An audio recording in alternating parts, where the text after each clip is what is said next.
嗨，大家好。一般我们做炸酱面都是用猪肉，但是我还有另外一种方法，我感觉比用猪肉做还好吃。接下来我就和大家分享一下我的鸡蛋炸酱。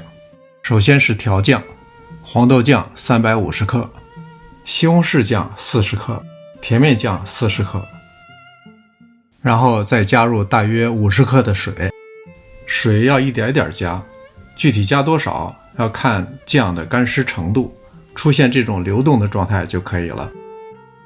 再打4个鸡蛋，先要把鸡蛋炒熟，要炒得很碎，所以要凉锅凉油，在鸡蛋还没有成型的时候就开始搅拌，这样就非常容易把鸡蛋炒得很碎。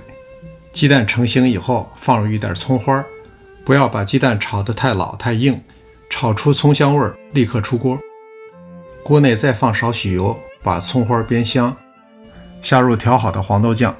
接下来的操作不应该叫炒酱，而应该是小火慢熬，要让黄豆酱的香味充分的释放出来。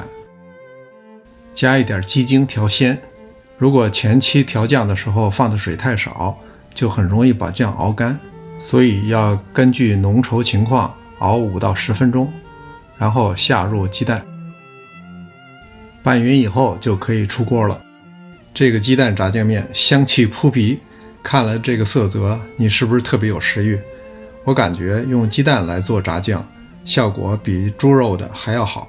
我煮的是刀削面，酱不是很咸，可以来个2-3勺，配上黄瓜丝、萝卜丝，还有豆芽。如果您喜欢，再倒点醋，来一瓣蒜，嘿，这味道没治了。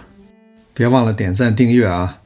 谢谢您的观看，这里是上师厨房，我们下次再见。